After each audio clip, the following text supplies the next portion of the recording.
Good afternoon, everyone. I think I see 70 people has already joined, so I'm going to get the session going. Allow me just to share my screen. Here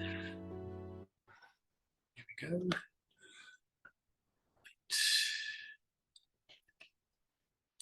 Okay, so welcome to today's deep dive, brought to you by Blood SA in collaboration with us, the University of the Free State. And we want to thank the deep dive management team, Prof. Berg, Gerdien, Dr. Gerdien Kritzinger, and Dr. Nicolai Smith. I think we've already seen the new look with some nice relaxing music to get things going. I think that's a great idea. So well done.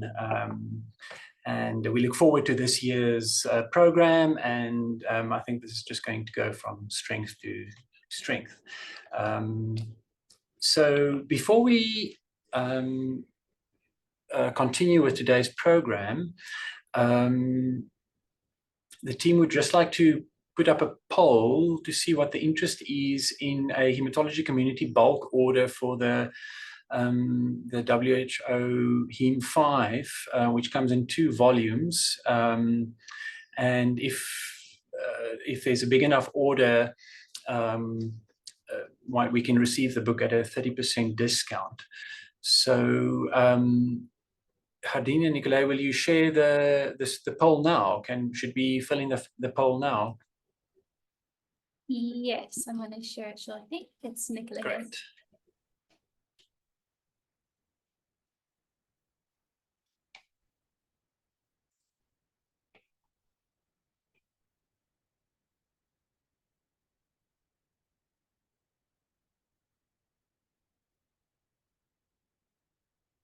It doesn't seem to allow me to answer anything. Strange. Is anyone else having similar problems? Seems like, because there's no... Well, if you ask for the QR code and you do it on your phone, it seems to work. Okay. Oh, okay, cool. That, now I understand. I'm a bit behind the times. Let me do that.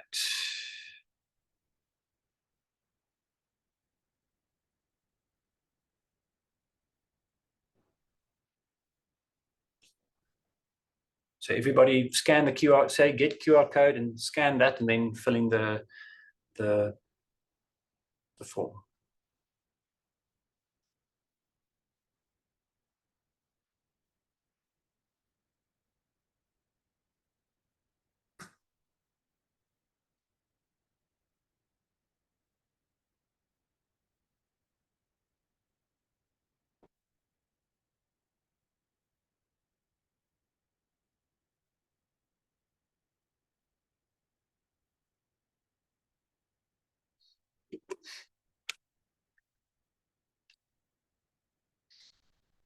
And I assume you'll keep the poll open so people can scan that code. We can maybe just show the code again at the end to ensure that as many people responded as possible. I think as people join, it'll pop up. And once you've okay, excellent. Okay. That's perfect. All right, so I'm going to give it 30 more seconds so that those who's answering now just continue.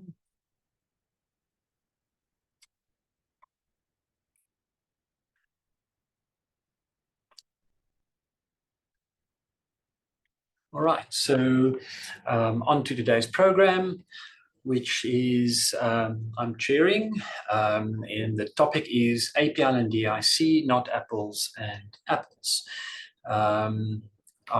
The agenda is it's going to start with a case discussion by Dr. Caroline Steyn, and then a presentation by Dr. Haupt, finishing off with further information on the cases by Dr. Stan, and then some comments from me, and then we'll have a Q&A and closing. Just to introduce our speakers, and I've got the privilege to be working with very amazing colleagues and friends, so it's a great place to be. But Dr. Haupt is a hematopathologist at the Universitas Academic Hospital NHLS in Bloemfontein, and she's a lecturer at the University of the Free State. And she focuses on laboratory diagnostics and research, is heavily involved in undergraduate, graduate, and postgraduate teaching. And she's got a special interest in hemostasis, and she truly is an expert in the field of hemostasis. She's also involved in running the bleeding and thrombosis clinic at our center here, and does regular is also clinically involved in pediatric hemophilia. So comes with, I think, a lot of authority on the topic that we're discussing today. Then Dr. Caroline Steyn is a clinical hematologist at our center and affiliated lecturer at the University of the Free State. She's also involved with training of students and registrars and subspecialists in internal medicine, hematopathology, and clinical hematology, and has a very broad interest in malignant and benign hematological disorders, and a specific or special interest in patient blood management. And she's a contributing member to our PBM committee. And that's me, Jacques van Herbe. I'm the head of clinical hematology here in the Free State. So without further ado, we're going to go over to our presentation. So I'm going to stop my share, and then Caroline, you can share your slides and start. 100%. Thanks so much, everyone. Thank you, Jacques, for the introduction. And yeah, what a privilege to be presenting at the first deep dive of the year. I hope it's going to be an interesting topic and discussion for everyone. So as a way to start off, I'll be presenting 4 cases, quite sort of rapid detail, focusing just on essentials of these patients. The title of this first part is that the apple doesn't fall far from the tree, and this is just alluding to the fact that patients basically all present in a similar clinical way, with complications that are very common in the setting of acute prognostitic leukemia. So as a disclaimer, I'd just like to say that these are real patient scenarios occurring in the, may I say, wilds of the South African public healthcare system. No healthcare workers should be called into disrepute in the making of this presentation, in the sense that even if some mistakes occurred possibly in the way patients were referred, or maybe the timing, or maybe people forgetting to sort of have a look at a peripheral smear, or forgetting to, just sort of look at a differential count, it happens to everybody. And we can all learn from these instances. And then just the small heartbreak emoji is just really where I think, I'm kind of preaching to the choir here, because everyone in this audience is aware of the pitfalls of not looking at a peripheral smear, or not sort of working up a patient with bleeding accurately.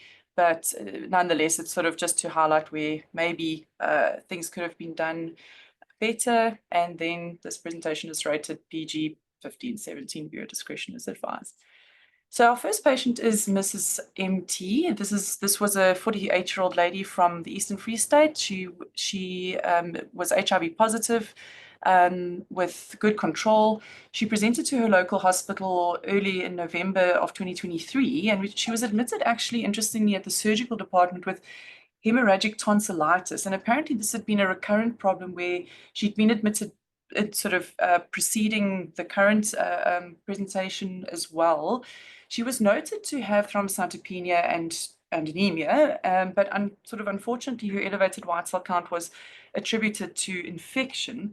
The provisional diagnosis on the referral to us, well, referral notes really, was that they thought that she had ITP. And then during the course of her stay at the hospital, she suddenly lost consciousness, and a scan done there demonstrated an intracranial bleed. Now, just to show this was the full blood count done when the patient arrived with us. I mean, just a clear elevated leukocytosis, which is, if you look at the differential, this is obviously not attributable to a pure neutrophilia or reactive process. The math here doesn't add up. And we can appreciate that many blasts are present at 87% with a severe anemia and a platelet count of 50. Interestingly, when she arrived with us, her coagulation profile was, although highly abnormal, particularly the D dimer, her fibrinogen, again, was low, but not catastrophically low. This is the scan that this patient had. She had a very large intracranial bleed in the left cerebral hemisphere with surrounding vasogenic edema and actually closure of the left ventricle. This is just, I just want to quickly see if I can show the actual scan. So there we go. So there again is the large bleed with some compression of the ventricle, lots of edema. And there again, we see the bleed.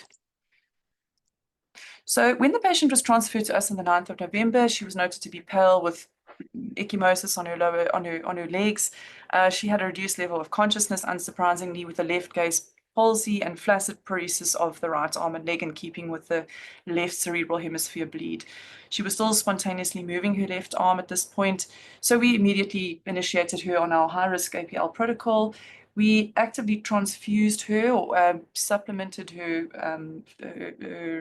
coagulation needs to a platelet count of more than 50. In this case, we aimed a little bit higher because of this large intracranial bleed, aiming for a fibrinogen of between 1.5 and 2, essentially trying to correct that, and then a PT, trying to get her PT and PTT as close to normal as possible.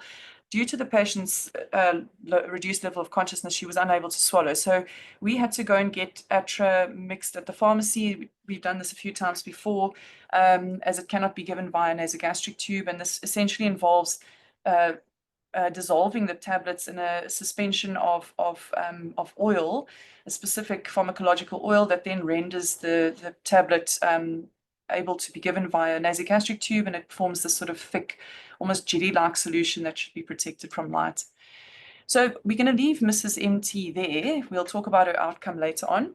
The second patient was Mrs. KM. So Mrs. KM was a 48-year-old married lady from Bloemfontein. She was also HIV positive, but well controlled. She presented with a unilateral headache and blurry vision to her base hospital. And at the hospital, an LP was performed and the patient was treated empirically for bacterial meningitis. Subsequently referred to our secondary level facility, noted to be severely pancytopenic, and it was unclear whether this was noted before or after the LP was performed. So once again, just caution needs to, just a word of pause, to make sure that the patient's platelet counts and DIC parameters are normal prior to doing CSF sampling. So Mrs. KM, then on arrival at the secondary level hospital, was investigated for this pancytopenia. Interestingly, her initial peripheral smear was relatively unremarkable. There were no blasts noted at that point. However, a bone marrow was then sort of done in terms of the workup of this pancytopenia. And the pathologist then noticed that she was neutropenic with a leukoerythroblastic reaction, prominent blasts, no pathognomonic findings at this exact point. But once the aspirate was looked at again, we found, or at least the pathologist found, that the patient had blasts with our rods, and there were scanty phagot cells seen, highly hypercellular trephine with negative CD117 and 34 on immunohistochemistry, and unsurprisingly, her FISH was positive, and she was immediately transferred to clinical hematology. So her full blood count revealed this pancytopenia that we spoke about. Nothing too surprising here. And then her coagulation parameters again were abnormal, but not horrendously so.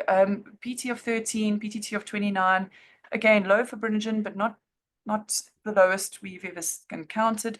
Very high D dimer though, so that is again important. So this patient was transferred to us on the 11th of March. She was noted to be fully conscious and orientated at this point albeit with moderate persistent headache and blurry vision. She had acceptable vital signs, was pale, but had no mucocutaneous bleeding at this point.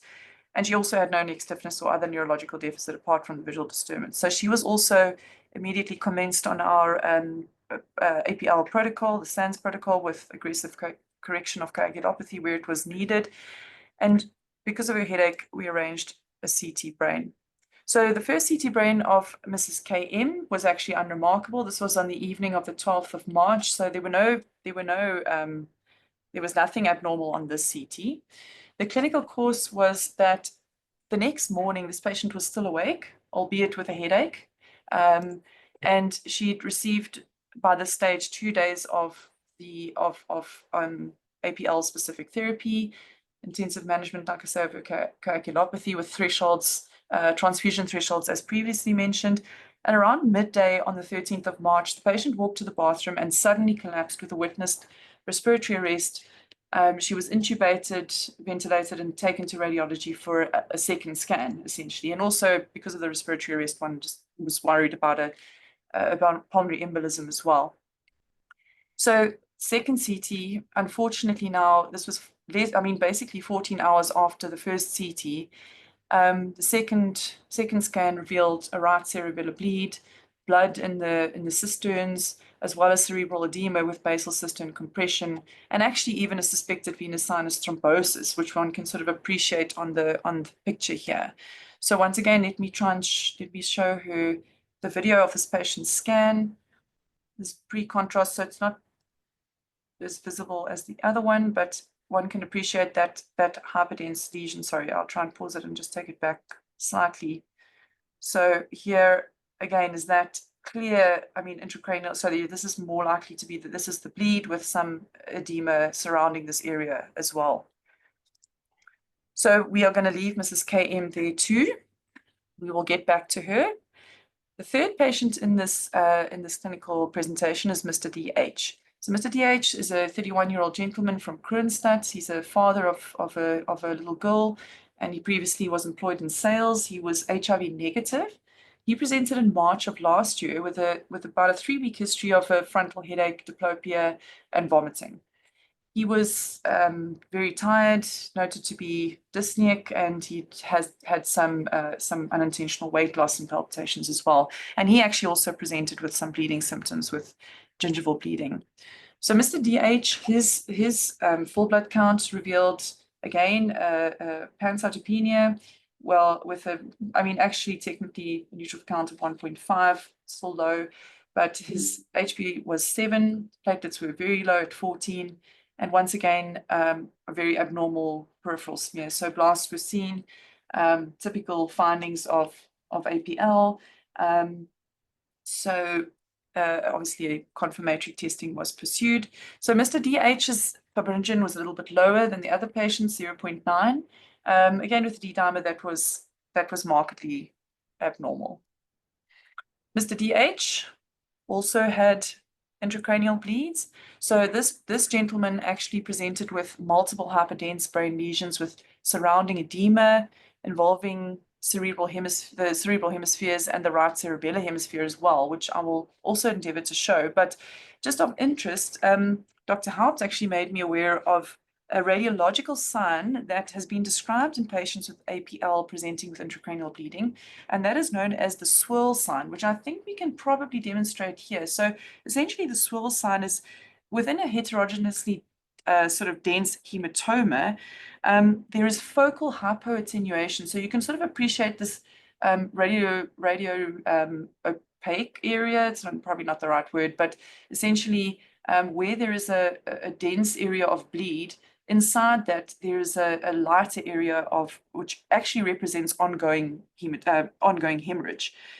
So this, together with the presence of hydrocephalus and coagulation disturbances, really predicts usually for a fatal outcome. So very interesting finding and radiological description of this sign.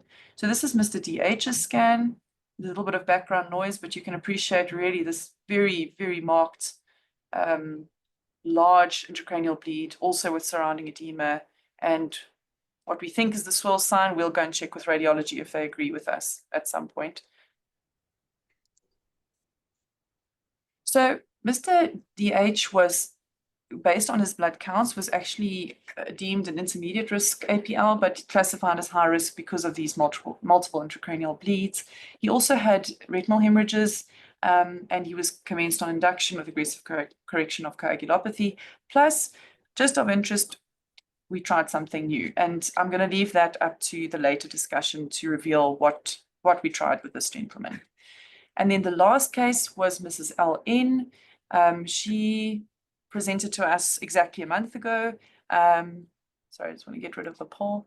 A month ago with from Kroonstad, young lady, 27-year-old lady with 3 boys, wasn't working at the time. And she had a history of acute onset of a sore throat and classic mucocutaneous bleeding, gums, skin, urinary tract, and epistaxis.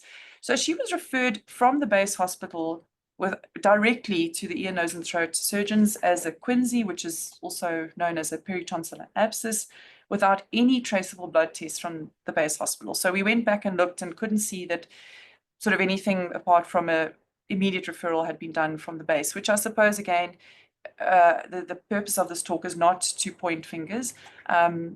We realize that it may have been a very chaotic call and casualty, but one should probably not have overlooked the bleeding.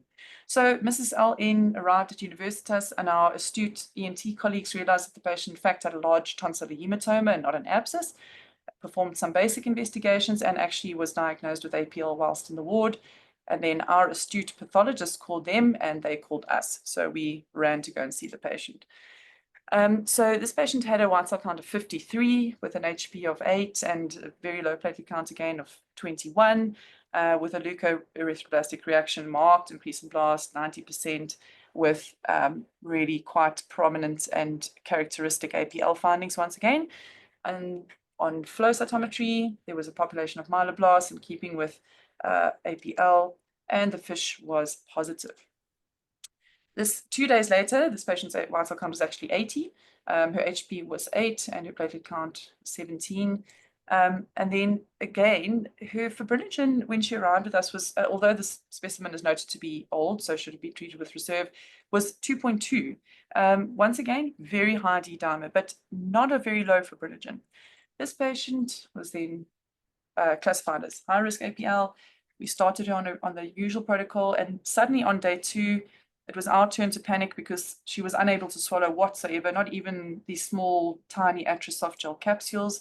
So we phoned just as much of a sort of, I wouldn't say a panic, but just urgently spoke to our ENT colleagues again, and they came to scope the patient and realized that actually the tonsillar bleed had extended to the supraglottic area and it involved the areoepiglottic fold. So where we had, well, where something had been missed here is that although platelets had been ordered for this patient, I think stock was a problem and the patient had not received platelets within the preceding 12 hours. So we urgently got some platelets for her, inserted an NGT, got the same suspension from the pharmacy as mentioned before. And then just to keep things interesting, the patient, despite the fact that we counseled her very carefully, sort of proceeded to pull out the NGT, and then miraculously was able to swallow water again, probably because of just the rapid platelet infusion. So I think that sort of arrested that hematoma formation, and she was thankfully able to swallow again. So this patient was essentially stable after this, although had ongoing requirements for platelet and cryo infusion whilst undergoing induction. She had no further pharyngeal bleeding. We started her also on another medication, which we will talk about shortly. She had a headache during her admission, but her CT brain was thankfully normal. And she was quite a challenging patient to actually keep in the ward. She really wanted to go home, and we really took time to counsel her that she stayed for her sake and her family's sake. So with that, I will hand over to Dr. Hout, and then we will commence again and tell everyone about the patient outcomes after that. Thank you. Thank you, Caroline. I am sharing my screen. Can everyone see the presenter view? Yes, we can see, well, we can And, see the slideshow. Yeah. audience view. Sure. Yes. All right. Good afternoon. Thank you for the invitation to present at the deep dive this afternoon. Without any surprises, I'll be talking about the coagulopathy in APL to kind of underscore our clinical cases just presented by Caroline. Why am I not progressing?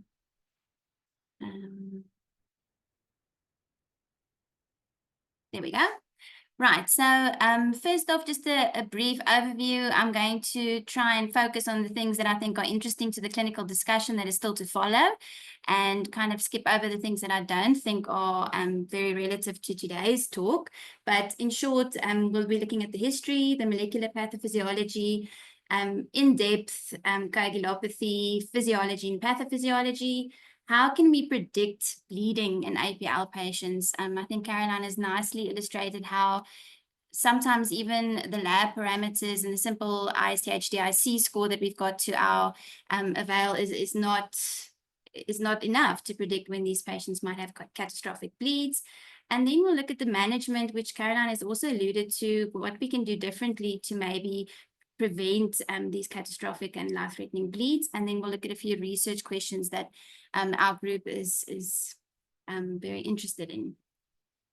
Right, so this might not be new information, but the first case series of APL was described in 1957 by Hillestadt. And also a little bit of an Easter egg. You will see that the head of the unit at that time is also a great in hemostasis, and that's Oren. We still use Oren's verinal buffer today. And he described these three cases of a specific subtype of acute myelogenous leukemia. And I'm just going to give a brief overview of these cases, and they are going to sound very similar, scarily similar to Caroline's cases, in fact. And they summarize the most outstanding features being a severe bleeding tendency, which they thought were probably due to abnormal fibrinolysis, and they based this hypothesis on very low fibrinogen levels and also increased D-dimer or products of fibrinolysis in their samples. And due to the peripheral blood morphology resembling promyelocytes, they then coined the term acute promyelocytic leukemia. So here is the case reports. I'm just going to glance over the things that I think are interesting to our discussion going forward. The first is the fibrinolysis with marked fibrinogenpenia, as they described it in 1950s. Again, the peripheral smear showing myeloblasts that resemble promyelocytes. And then if you look at the very last two sentences, the patient was treated with large doses of cortisone and blood transfusion without effect, and she died as a result of severe intestinal and uterine hemorrhage 48 hours after admission to hospital. And she also, in fact, presented with abnormal uterine bleeding. The second patient is a young woman that presented with a large hematoma on her right thigh. She had very similar laboratory features to patient one, although her fibrinolysis axis was not investigated. She was also started on prednisone, and on the same day, she suddenly got a very severe headache and became unconscious and died of a cerebral hemorrhage 12 hours later. Patient 3 is a 42-year-old man. He presented with subconjunctival bleeds and some skin bleeding. He also had the typical peripheral blood morphology, thrombocytopenia. He did have abnormalities of fibrinolysis. He too demised from a cerebral hemorrhage a few days later after becoming ill with headache and nausea. So after this first description in 1957, things actually moved quite rapidly as far as the molecular biology went. Very early on in 1976 and 1977, Rowley described the translocation or the karyotypic abnormality that leads to this very specific form of acute myeloid leukemia. In vivo studies revealed the effect of retinoic acid on the APL cell line. And this led to actually an Eastern and Western cooperative effort to develop ATRA, which was first trialed in 1985. And the little picture here is actually of the first bottle of ATRA that they used in these clinical trials. And you can see the little handwritten label. And there are the little ATRA tablets. As Caroline said, they are still administered per os, and she always likens them to rugby balls. So my other boy mom friend. And then in 88, RARA, in 1991, PML were defined as the fusion partners, further just enlightening us to the molecular pathophysiology of this disease. And then another big landmark would be the addition of ATO in 1997 to our treatment repertoire for this disease. But despite these very impressive milestones, we still have a few issues in APL management that we will try and highlight this afternoon. So ATRA actually treated APL so well that this is an interesting report in 1919 from the Blood Journal, where they actually were wondering whether they shouldn't label APL as the next pseudoleukemia, likened to pernicious anemia or B12 deficiency, where it was previously thought to be a malignant disorder, but after treatment with bovine liver, the morphological effects and cytopenias of this disorder were completely alleviated, very similar to APL. But as we know now, unfortunately, this is sometimes not all that is needed, and there was even early on resistance to ATRA. So despite ATRA being very successful treatment, there is still a holistic problem with treating APLs, and that is the concerning amount of early deaths and early morbidities, as also illustrated by our local case series that Caroline has presented. So this is just a nice summary of a few very important publications in the post-ATRA era, where you can see the percentages of early death rates, and you can see how many of these are attributable to hemorrhagic complications, which is very concerning, and again, very similar to our local experience. So we did publish a local experience in 2023, team from internal medicine, and also Anneke van Madler were involved in this publication. And we had an 18% and 33% death rate at 7 and 30 days. Other local data is also available from UCT and published in 2021 with overall early death rate of 20%. So I thought this was also a very nice illustration of the early death rate from the group in Hong Kong, where they actually looked at almost 20 years or exceeding 20 years of data, and a total of 751 patients. And what was also nice about this decade-wide comparison is you can see the introduction of ATO into their treatment regimen, but you can also see that the death, all-cause death rate and also early death rate is unchanged through these different decades, even with the addition of ATO. This study, however, did not nicely define bleeding complications, and you can also see that there was a very large proportion of the early deaths that were attributable to other causes or causes not available. Also, a very recent publication on the early death rate and the still modern challenges faced when treating APL. And there you can see the South African publication from UCT also cited. But again, just showing that even in 2023, we are still seeing death rates of 19, 16, 21%, in the first 30 days, which is very alarming, and very large patient cohorts. So what about the addition of ATO? I know it's still very much a pie in the sky for a lot of our state patients and being very difficult to come by and very expensive. But this is just also a comparison of 30-day mortality between ATRA and standard chemo versus ATRA and ATO, published in Lancet Oncology. And here there was no statistical significance between the early death rate in the ATO and no ATO group. So to date, I'll show some data later as well.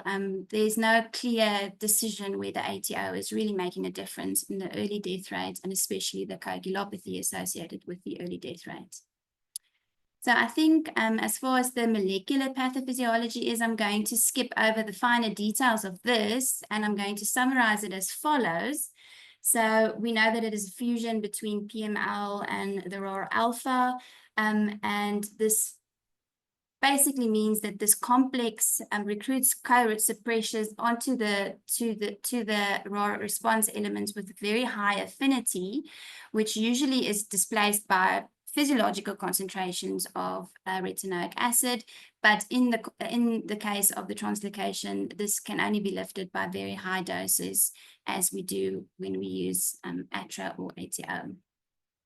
There are also various other fusion partners or translocations, some of them being resistant to ATRA. So let's get into the thick of it and discuss the bleeding and thrombosis that we see in this specific subtype of an acute leukemia. So I think it was very well said in this first description, if we look at these last few sentences in the top paragraph. They say that in connection with the fibrinolysis, it is of interest to notice the content of several enzymes, among which is trypsin. And trypsin is an activator of plasminogen and has a direct fibrinolytic activity and may also cause intravascular clotting. So the trypsin that they are referring to here is now been renamed plasmin. And I'm going to show you in the next few slides how actively plasmin is generated in the pathophysiology of APL coagulopathy, which discerns it from regular hyperfibrinolytic or DIC, as we see in our septic patients. So I'm going to divide the coagulopathy into tumor, sorry, this is actually the wrong way around. It should be tumor unrelated factors and tumor related factors. So the tumor unrelated factors are kind of factors that you will see in any acute leukemia receiving induction chemotherapy. So we won't be discussing that in detail, but the tumor related factors are related to the APL clone in particular, and also the content of those beautiful hour rods and granules that we can appreciate on the peripheral smear. The thrombocytopenia, although it is something that we see in unrelated cases as well in other AMLs and ALLs receiving induction, there is some particular factors that is unique to the thrombocytopenia and APL that I will be highlighting. And then the tumor-specific factors is basically how the granule content affects coagulation, and then also the very unique activation of fibrinolysis, as also described in the first case report. So if we look at the tumor cells themselves, we know that they are granular, and to such an extent that we see high concentrations of hour rods in these cells, and they richly express tissue factor, which is responsible for the activation of the extrinsic pathway initiation. And this is probably the only shared factor with classical DIC, where we see basically a crosstalk between initiation of coagulation, which then loops back into hyperfibrinolysis. What is unique in this axis in APL is where we usually in DIC will see a consumptive coagulopathy, particularly consumption of factor V and antithrombin and protein C and S. This is something that is often not present in APL. So the consumptive typical consumptive DIC picture is not present in APL. These granules also contain cancer procoagulant, which is not something unique to APL, but is definitely present in a much higher concentration. So the cancer procoagulant is a cysteine protease, which directly activates factor 10 and can be found in quite a few cancers, especially mucin-producing non-hematological cancers as well. There's also an increase in tissue factor-bearing microparticles, and this will strongly correlate with the tumor burden and white cell count. And obviously, the higher the tissue factor-bearing microparticles, the higher this activation or procoagulant leg of the APL coagulopathy. I think something that I am particularly interested in is the activation of fibrinolysis. And this is where I want you to wake up briefly. This, I think, is one of the important take-home messages. And that is that, firstly, there are two axes of fibrinolysis in APL, which again is unique. So the first one is the primary one that we can all predict. And that is the secondary one that we can all predict, like I mentioned, is where there is a loop back from the procoagulation axis that will then activate or crosstalk with fibrinolysis. We know that thrombin is the main activator of plasmin, and that is basically what I'm trying to say here, is the more thrombin is generated, the more fibrinolysis will ensue.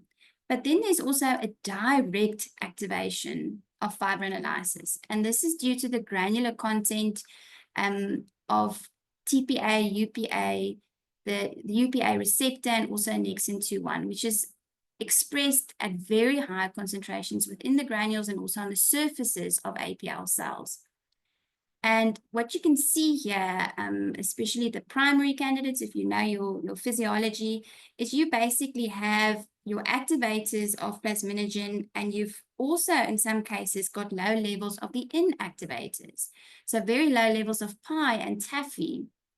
And due to this kind of double hit fibrinolysis, there's mild consumption of the naturally occurring inhibitor of fibrinolysis, that's plasmin, alpha-2 antiplasmin, and all of these factors in concert, so lots of on switch, very little off switch, and very little regulators, you get this explosive generation of plasmin and hyperfibrinolysis. This in turn will cause effects that I will show on later slides, and also directly can lyse important proteins in coagulation, including von Willebrand multimers.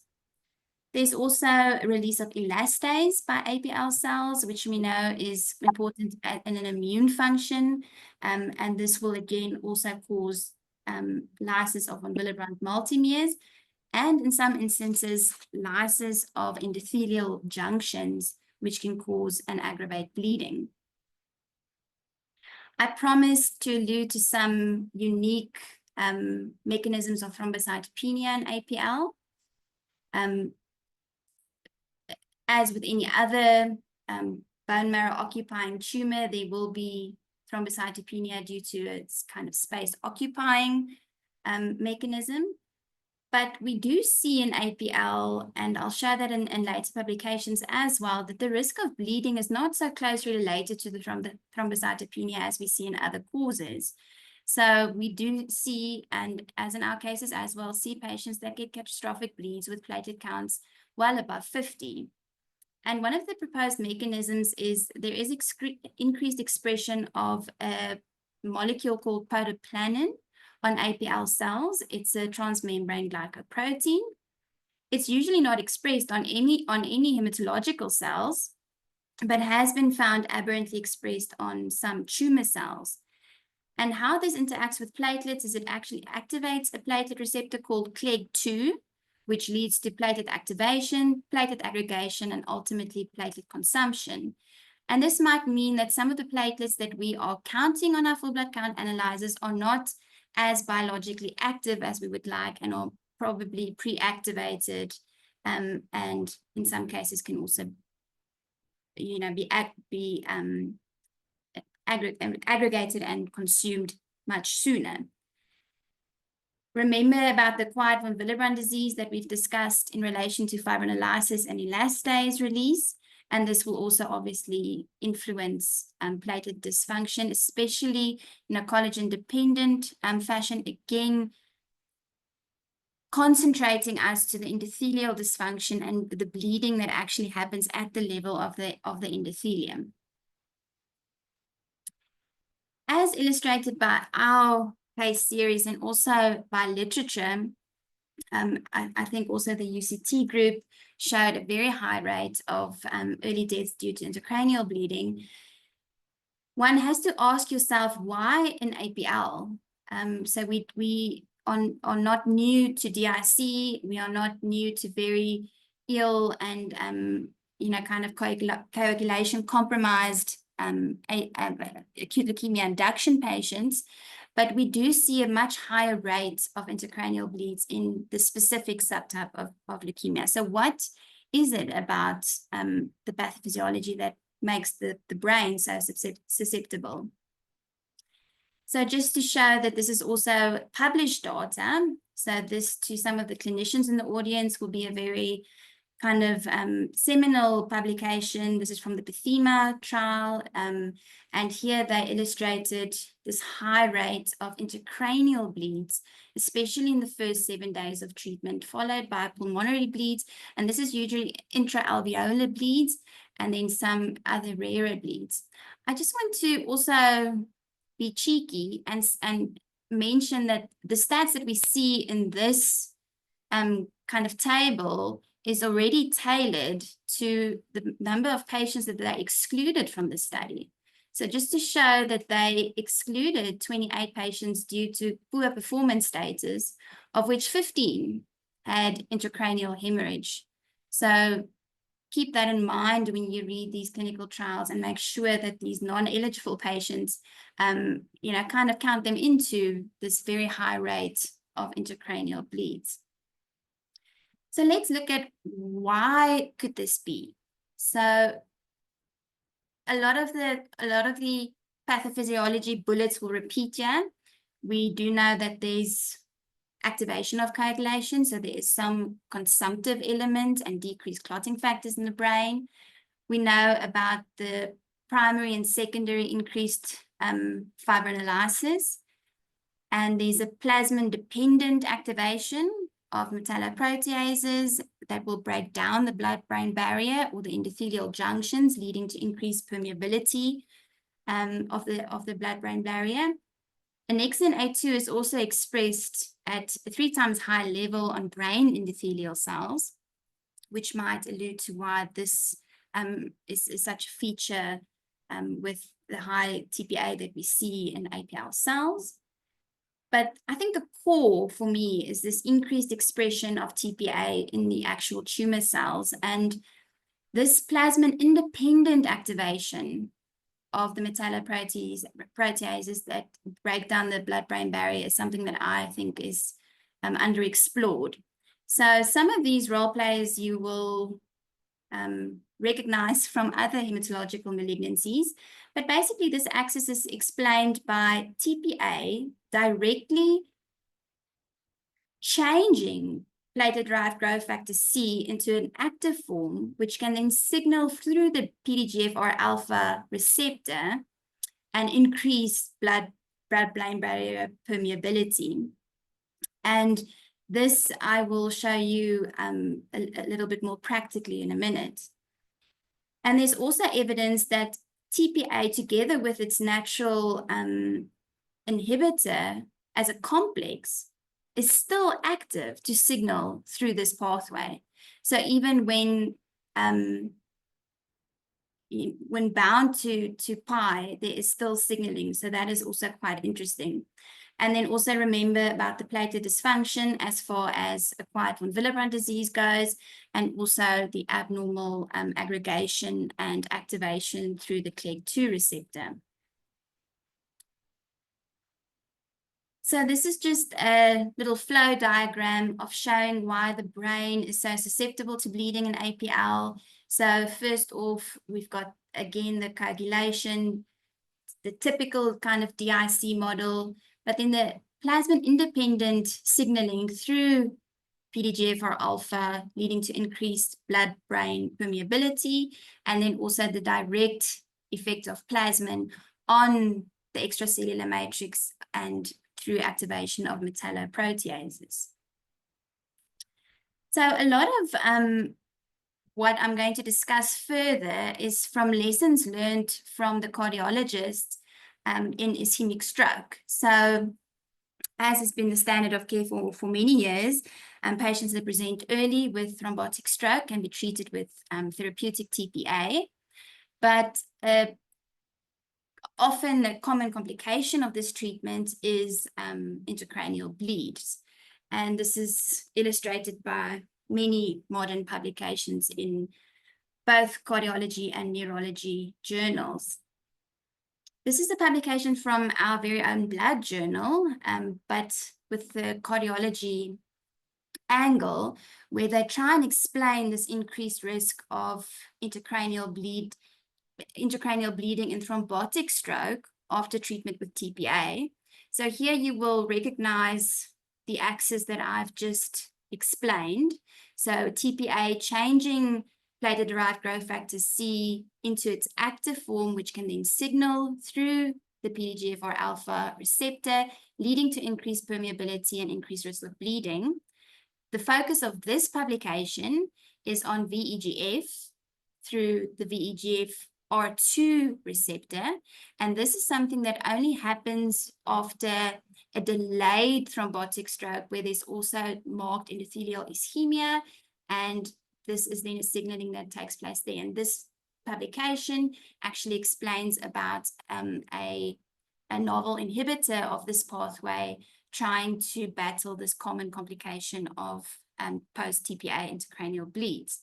But I just thought this was a very nice explanation of the pathway that we are interested in, and that is this PDGF-C, PDGFR alpha signaling. So into something that we do know that is by no means an experimental drug, and that is imatinib.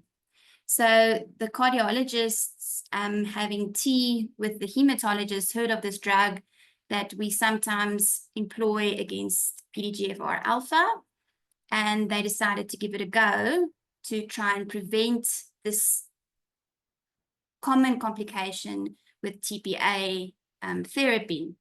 So this is a phase 2 trial published in 2017 that shows that imatinib is safe and tolerable and may reduce neurological disability in patients treated with TPA for ischemic stroke.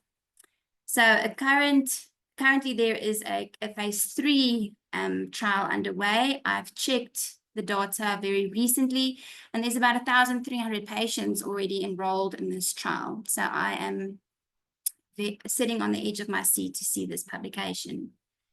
These are just a few graphs from this publication.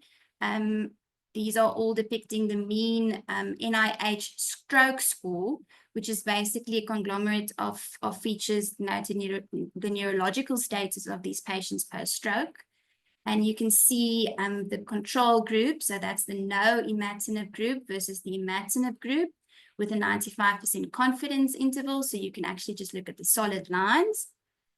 And you can see the difference in the NIHSS between the imatinib and control groups, and also the dose-dependent changes in the NIHSS in this very last graph, where we can see that the higher the dose, the better the neurological score.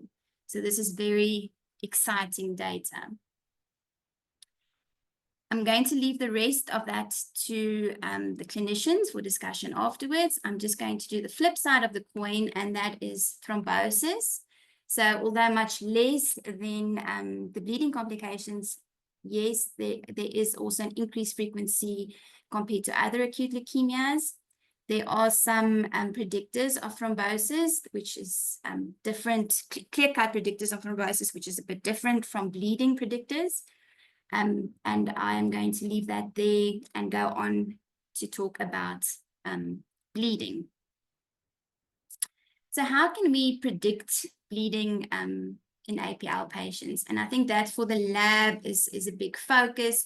We want to be able to see ahead of time which patients should be monitored aggressively for catastrophic bleeds and treated more aggressively in terms of blood product support or maybe experimental therapies.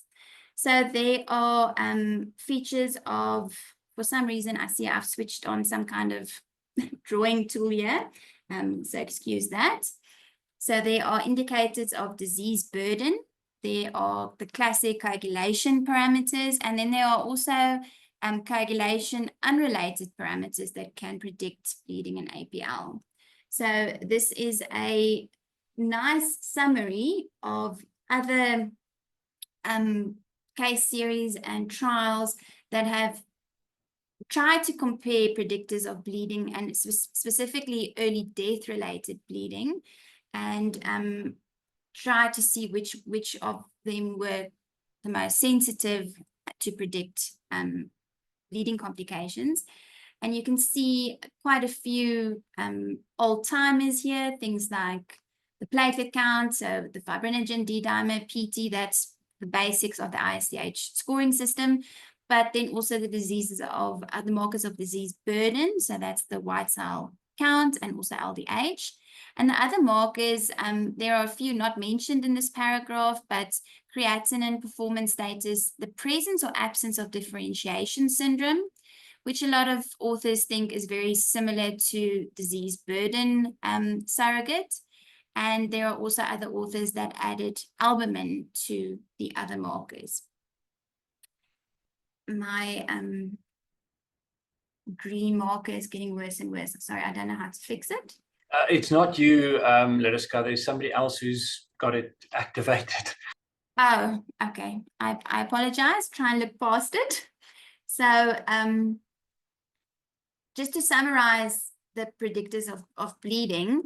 So 12 out of these 15 studies used white cell counts. It comes as no shock that the consensus is that a white cell count more than 10, which also denotes high risk APL, is a safe cutoff for a predictor of high disease burden and bleeding complications. And an LDH of more than 700 is probably the optimal cutoff point. Conventional markers of DIC, like the platelet count, fibrinogen, PT, PTT, D-dimer, is not used by all, but you can see that fibrinogen links very nicely to the understood pathophysiology of hyperfibrinolysis, and a lot of studies have cited that. A cutoff there, I didn't include here, but is not no consensus, probably somewhere between 1 and 1.5. My opinion would probably be 1.5. Other factors, like I mentioned, the presence or absence of differentiation syndrome, and performance status is something that I think the clinicians are well versed in and should probably be taken into account even more. So this is again another summary of how we can predict bleeding in 5 different case series, showing the statistical significant characteristics. And here, age, the performance status, and white cell count were the most discerning characteristics. Here again, performance status, SUN score, increased LDH, increased creatinine were all statistically significant. In this case series, just age, which probably is also a bit of a surrogate of performance status. White cell count more than 20 in this study, and again, performance status. Fibrinogen less than 1, white cell counts more than 20, and again, a performance status cited here as most sensitive predictors.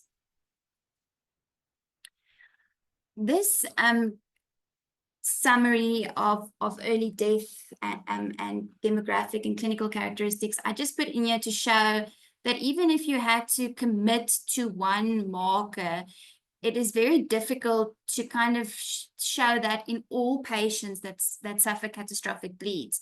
So I've just highlighted the intracranial bleed that caused early deaths here. And if you just take the white cell count, for example, Here is a patient that had a white cell count of 0.9, but still had an intracranial bleed, compared to a patient with a white cell count of 167.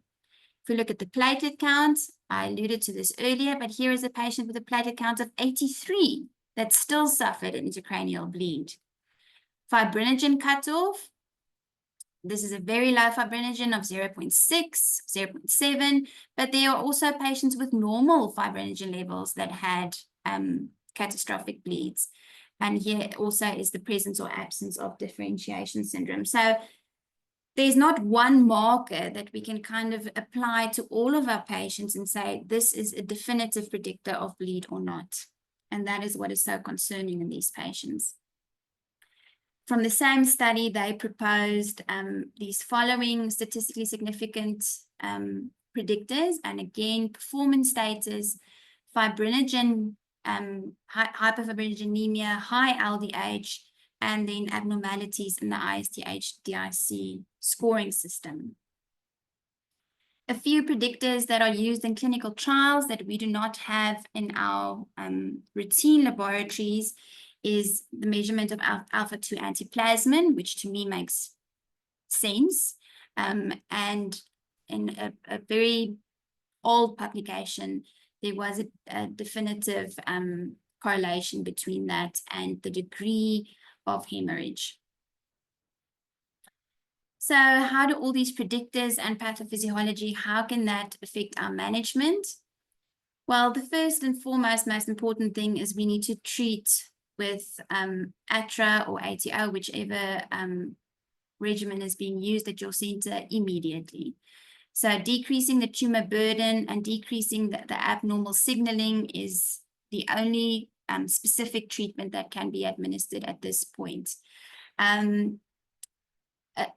Almost all, if not all, of the pathophysiology that we've discussed this afternoon is immediately reversed following the introduction of these maturation agents.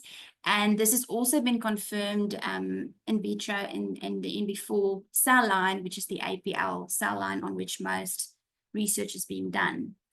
Also a much more aggressive transfusion protocol than what you would see with standard DIC, trying to keep the fibrinogen above, I would again probably say 1.5, aiming for a higher platelet count, 30 to 50. And I think people that know me well will know that I'm not very fond of using the INR in this way, but in any way, transfusing a PT to a ratio of 1.5. You should check your coagulation parameters daily, at least for the first week. And then we will be discussing a few kind of controversial things like heparin, tranexamic acid, and or other antifibrinolytic therapy in the following slide. Any invasive procedures should be left post the acute phase and after the burden has been lowered.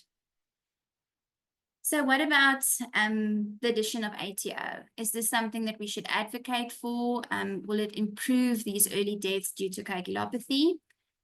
Very contradicting findings in literature, and some studies showing that it does not accelerate the recovery of the abnormal coagulation.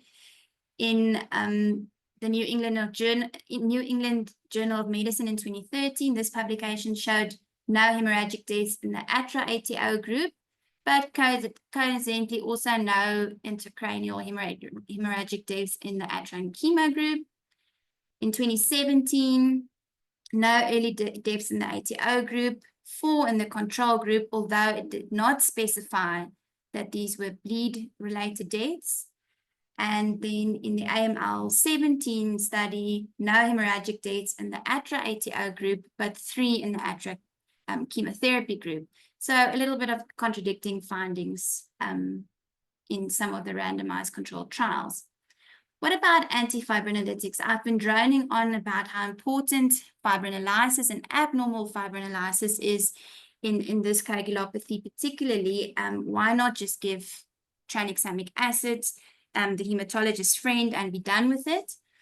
And that is basically just simply answered by it doesn't work. It doesn't really better the bleeding clinical complications. And actually, there's some evidence from the PATHEMA trials that it can lead to increased thrombosis risk. Again, just pointing to this very fine line in DIC between bleeding and thrombosis, and not to forget that our APL patients do also have a higher rate of thrombosis. So to summarize, antifibrinolytics should not be given routinely, and due to this knife edge and the high risk of thrombosis. I quite enjoyed reading about thrombomodulin.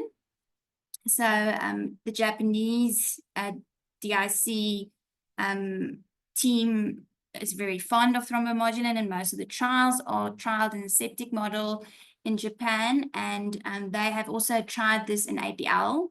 So there's a small case series of 6 patients where there was a favorable outcome, and they do think that there was a difference in patient receiving thrombomodulin.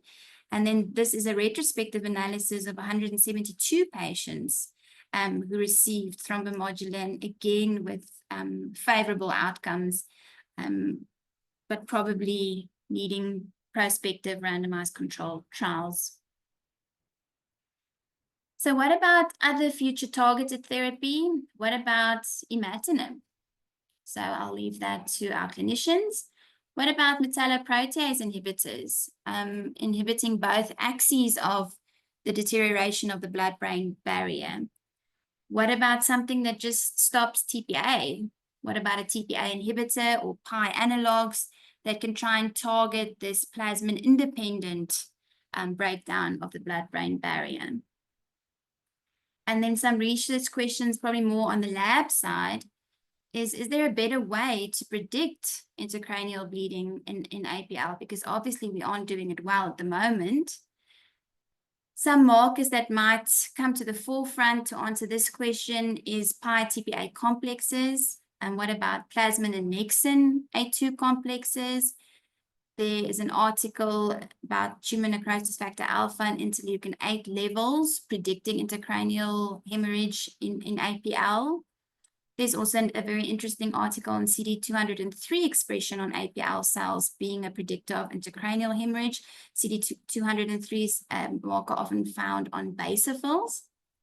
And then I've been unable to find any reference to global assays of hemostasis in APL. We know that fibrinolysis is very difficult to monitor directly in the lab. We can see the end products, we can see the depleted fibrinogen and the high levels of FTPs, but we can't see the actual process and rate of fibrinolysis. We know the TG is able to do this, so shouldn't we be using global assays and specifically fibrinolytic endpoints? And also then the thrombin generation assays, I think, would also be uniquely suited to this.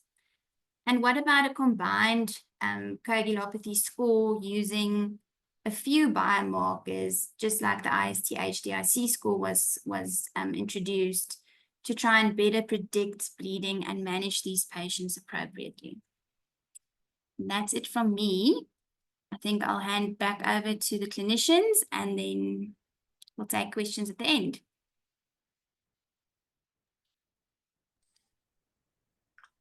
Caroline, you can. Yes, I'm going to share your reshare. screen again. Sorry, I just have to stop sharing. Mhm. There we go. All right. Thanks so much, Larissa. That was really a revelation. I'm going to just quickly, to wrap up the presentation, I'm going to just discuss quickly the patient outcomes that we had. So, sorry, I'm just going to advance there. So patient 1, you'll recall, was Mrs. MT. Mrs. MT was the lady who presented to the base hospital with a recurrent tonsillitis, that was a hemorrhagic tonsillitis. She unfortunately demised in the ward. She was the patient who lost consciousness suddenly at the base hospital with a very large intracranial bleed. She passed away as a result of this very large bleed, despite us really trying our best to stay on top of the APL-related coagulopathy. Mrs. KM was the lady who, the 48-year-old lady who presented with a headache and initially was treated as empirically as meningitis, and then went to our secondary hospital. She was admitted to ICU. She was the patient who had the original normal CT brain, and then less than a day later had features of intracranial hemorrhage.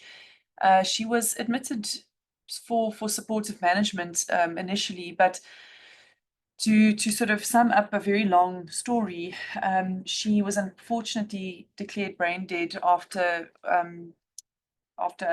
some time. We did initially go full out for this patient, but due to the fact that she had no brainstem response and underwent formal brainstem testing, she was declared brain dead and she demised shortly thereafter. So Mr. DH was the 31-year-old male who presented also with a headache and gum bleeding. So he was the gentleman who had the deep-seated multiple intracranial bleeds.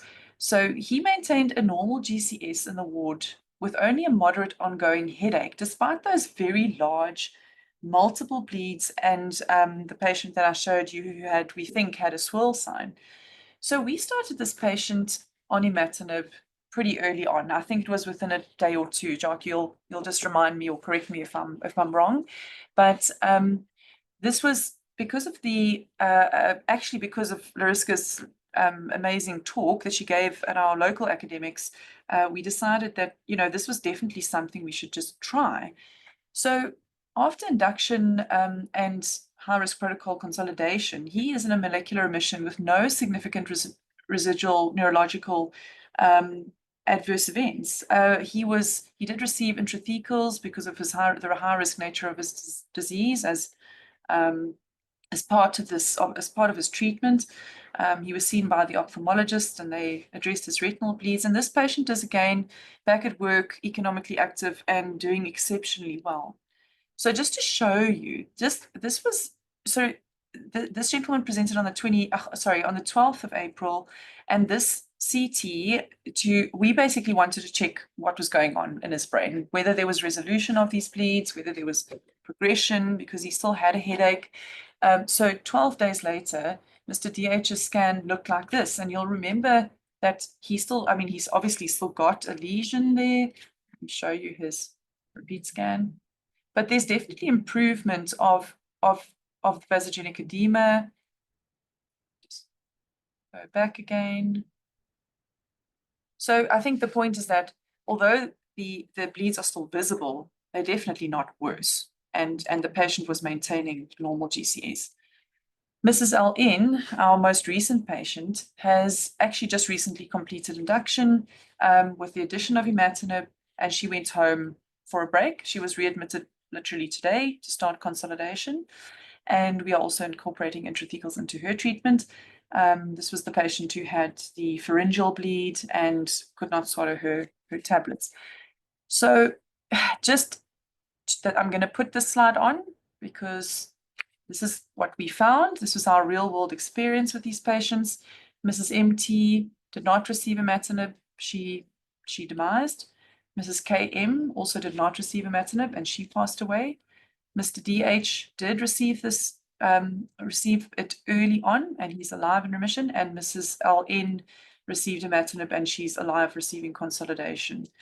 Now, I'm not going to actually talk too much about the kind of the caveats to this. There are many. One can certainly have quite a detailed discussion about all of the possible variables in these scenarios. However, as we just wanted to highlight this is literally the experience we've had. So with that, I'm going to, I think, hand over to Jacques just to start fielding any questions, any discussion that we'd like to have. And yeah, thank you so much. Thank you, both Caroline and Lariska. I think that was beautifully and eloquently presented. And yeah, I think you sort of, just to add into the discussion about Mr. DH, is that we sort of thought we don't have a lot to lose. And from my personal experience, I've never had a patient survive APL that's had an intracranial bleed. I would be interested to hear if anybody else has had experiences of patients with intracranial bleed that do pull through. And it was shortly after the presentation by Lariska, and with experience in other settings where we do combine imatinib with intensive chemotherapy, especially in ALL, Philadelphia positive ALL, we thought that the risk of excessive toxicity is limited to at least give the chance and add the imatinib. I mean, there's a big question of what would be the correct dose, and we're sort of going with 400 milligrams, but I mean, that is open for sort of discussion. We do realize we realize that this is something that we've got now a small case series with maybe some effect, but this is something that will need a large clinical trial to confirm or refute if this is indeed something that one can look at. And actually, one of the reasons we wanted to present this on the deep dive is that I think this is the type of trial where one will need a national or even international collaboration to see if to test this hypothesis that imatinib may, or let's say, let's not specifically imatinib, let's say knocking out that PDGFR alpha pathway, signaling pathway, does make a difference. And we are very interested in developing a protocol that one could maybe look at working together on a national level. I mean, I think one of the other messages from Lariska's talk is that, and this comes out throughout the literature. I remember when Sans was here in South Africa, I specifically asked him if the earlier introduction of ATO will make a difference, and he was very direct in saying no, ATO does not reduce the early death rate in APL. And also a very recent publication in Blood noted the same, that even in the best settings where you have early access to great therapy, there's still a 10, even higher percent early death rate. So I think this is a potential area where if one can show a simple intervention making a difference, it may be quite important. So yeah, we're very interested in that. So I'd love to hear opinions of anybody else on the call. I see that I've had some responses that there has been some patients who survived intracranial bleed from Charlene. And then I think also at Baragwanath, they have found intracranial bleed surviving. So I think it is good to know that there is some that there has been some success in patients with bleeds. Cecile mentions that awareness at peripheral hospitals must increase, and I think that is critical. I mean, I think Caroline's cases, or our cases, very nicely showed there's just the basic thing of a bleeding patient not even having a full blood count done. And I think in APL, even a day may make a difference, because or even 12 hours may make a difference if Lariska, I mean, we all know the moment you start the differentiating agents, the coagulopathy improves. So yeah, I think awareness in the peripheral hospitals is critical, and just the basics of doing full blood counts and smears and those things, and the basic workup of a bleeding patient. Just want to see if there's any other questions or comments. Maybe I can just ask how the other, the rest of the audience, especially the experienced clinical hematologists, how do you feel about the addition of imatinib in APL? Would you be willing to try it? And what are possible stumbling blocks in this approach?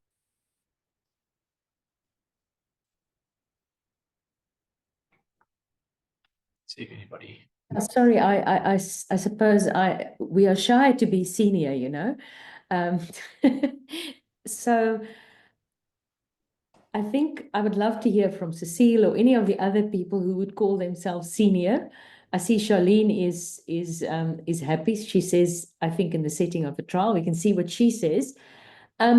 I must confess I'm on call and I was sort of in and out sometimes. I think your talk was absolutely brilliant. It was completely amazing. So I think I've missed the rationale for it. So I had a call just now, and just the summary of your 4 patients, the 2 people that did survive of the 4, they were more awake when they had their intracranial bleed, is that not? True. Yeah. No, they were more. So there were differences in how they presented. So I think that's something that I should note. I would agree with Charlene. We also have had people who survive an intracranial bleed, but it's always been the small ones. It can be big, as Caroline said, but if people are awake and they're fine, Cecile can also weigh in. If they're awake and they're fine, I agree. Yeah, if they've been awake, both where there's been a bleed and they've been awake, or occasionally we've even had infarcts. If they've been awake and remained awake, they survived. But once they've lost consciousness, nobody has survived. I mean, as far as the imatinib, I've never considered it. I will have to go and look at it. And in the settings of a clinical trial, if it can improve the outcome, I don't see any immediate problems, but I would have to look at it before I can comment. Yeah, I think I fully agree with that sentiment. It's I think a clinical trial is where one would need to do this, because I think, as Estelle and Cecile have mentioned, it does depend on the clinical status of the patient, and that would make more sense that the patients who are more awake are more likely to survive. The flip side of that is, if there is I think there is sort of biological rationale, and as Larissa showed, there's a lot of interest in this, in the setting of fibrinolytic therapy in strokes, and a large ongoing phase 3 trial, which has a very similar, so the pathogenesis of bleeding in thrombolytic therapy has some biological, let's say mechanistic or pathological links to the bleeding in APL, and they are trialing imatinib in the setting. So I think it's worthwhile to think about doing something like this and setting up a trial to see if we can show a difference. So we are going to work on such a proposal, and maybe send it around, and if those who are interested in being part of that, I think it may be interesting. It may also be negative. I mean, I think it's as Caroline said, that there's other factors, and a case series of 4 is not a confirmation, and you need the prospective things. Yeah, George, something else. I've occasionally also had people with APL that had decreased level of consciousness, and we battled with the atra capsules trying to aspirate the oil out of it ourselves and things. If you have a protocol from your pharmacy how to deal with those cases, I would be very glad if it can be shared. Yes. Absolutely. So there's actually, it's actually relatively straightforward. I will send the article. We found an article from Brazil where they specifically discussed this problem with intubated patients who can't swallow, and it's impossible to aspirate those atra capsules. You actually shouldn't do it, especially because so it must be done in a controlled circuit, because I mean, a woman who is exposed to that sort of, if they're pregnant, it may be quite problematic if they're exposed to the atra oil, and you basically use, there's quite a nice protocol using mineral oil and lukewarm water to dissolve the capsule, and it works. And you create a suspension, and I'll forward the publication, and we use that routinely when we have patients who can't swallow the capsule or that capsule. Thanks so much.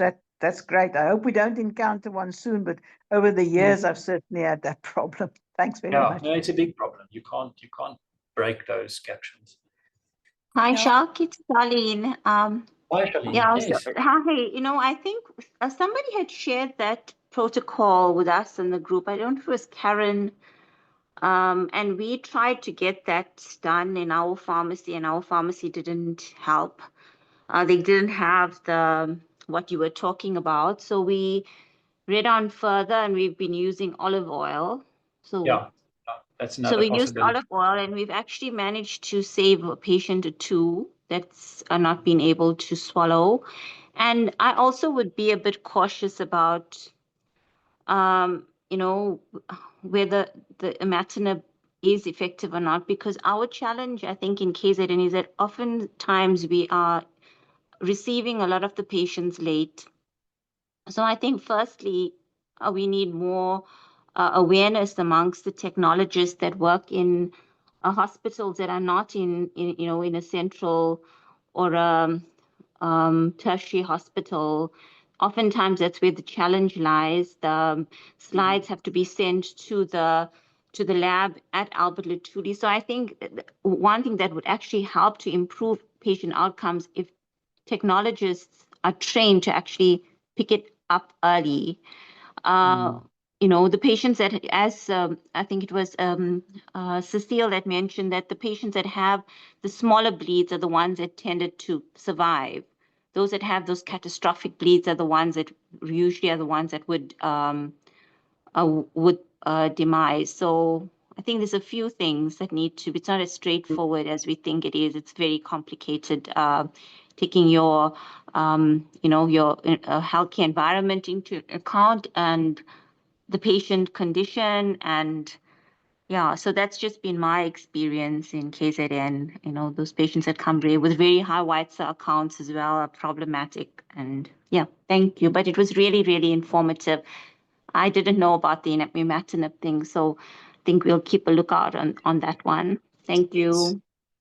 Thanks, Charlene. And I think I fully agree. I think the biggest, the low-hanging fruit is the awareness of doctors and nurses and anybody in primary healthcare that this is something that needs to be picked up early. And I remember it was a couple of years ago, and I can't remember if it was at Heme Onc or at the care meeting where, and I've forgotten his name now, the AML, the head of acute leukemias at MD Anderson, and something that struck me is that he said that they have in all their primary health in Texas, all the primary healthcare clinics or doctors have ATRA in their emergency pharmacies, and the moment the lab picks up it, they immediately start it, even before referral. And I think this is something that shouldn't be too difficult to implement, that at least in the secondary or primary level hospitals there is an emergency stock of ATRA, and that if it does get picked up, I think in our province we are lucky that many of the technologists are quite good and they pick it up quickly. The bigger problem we have is that the treating doctors don't request a smear, and I try and hammer it into the medical students that every patient who's sick enough to present to a casualty or hospital should get at least one peripheral smear.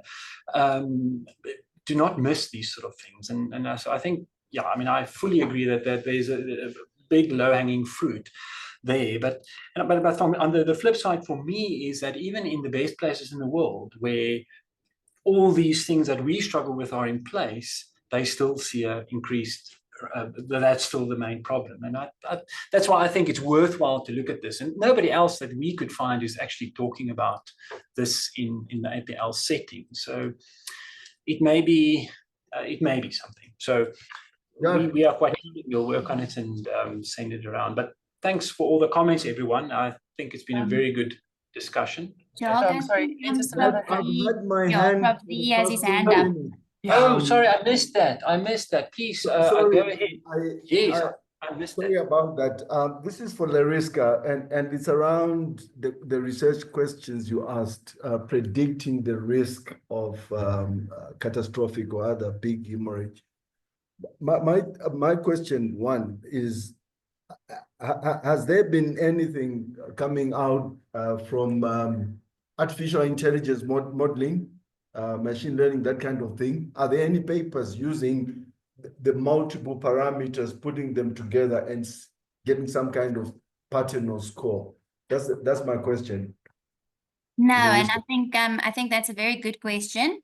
I haven't seen any combination of any parameters. I've just seen what I've shown you, and that is basically just a comparison between different characteristics and no real winner or poster child for parameters that we should include in the score. And I think that's a very good idea.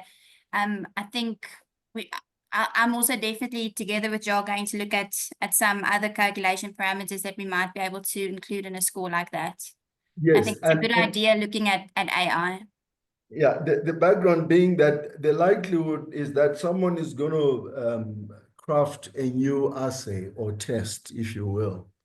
And if the way that science works these days ends up to be the way things pan out, they'll probably market it or push it as the new, predictor and the only one to go by.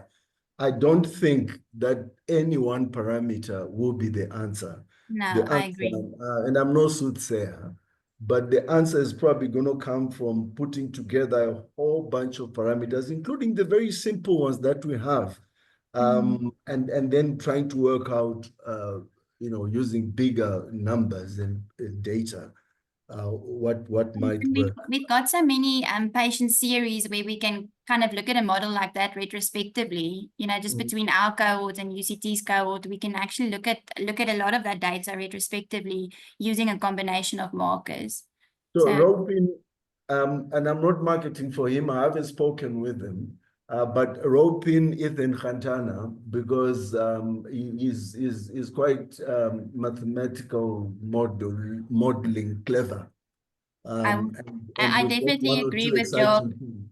If we do either a lab or a clinician-based research on this, it needs to be multi-center. So you'll definitely be hearing from me.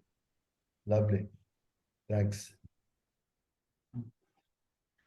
Thanks. In case I missed anybody else, sorry, Zia, for some reason your hand didn't come up on my screen, so I feel bad. But thanks for that comment. I think it's a very. I feel bad I interrupted, but sorry. No, not at all. Any other comments? I see we're 3 minutes over time, but it's been a nice, lively discussion. Any other comments or questions? If nothing, Doc, maybe yes, just one thing. Sorry, my hand doesn't work here on the phone. I don't know why. Just a thing, I agree with having ATRA everywhere, but I think one needs to realize that particularly in the high risk with very high white cell count, ATRA is also a two-edged sword, because if you want to start giving ATRA, you have to be able to get in chemo very quickly. So ATRA in a APL with a low white cell count, fine, but there's risks to giving it if you don't know what you're doing and the white cell count is very high. Yeah, I agree with that, and I think the idea would be that it's always in. I mean, I think the idea is that you get phoned about the smear or the result, and you tell this doctor, okay, give ATRA in this case. Yeah, I mean, I think it should be in sort of consultation with a hematologist, or at least a telephone. Because sometimes there's delays in transfer, and we've seen this. That's that we've right. accepted a patient, and then they only arrive 3 days later because the ambulance took so long. So yeah, so this is something that will agree. One needs to know how to use it, and it should be in consultation. There are cases where if the transport is severely delayed, it might almost be safer just to hammer in the blood products, if you can give, keep up the fibrinogen and the platelets. But obviously the ideal is for the patient to get the ATRA and be with the hematologist as soon as possible. Yeah, absolutely. All right. I think with that, I'm going to end it. Please feel free to send any questions or things directly to us if you have thoughts about this topic. As I said, we're quite interested in it. Yeah, we'll see each other next week. I don't know what the topic is next week. I missed that on our initial slides, but yeah, we see each other next week. Thank you, Still in Cheryl. progress. We're working that out.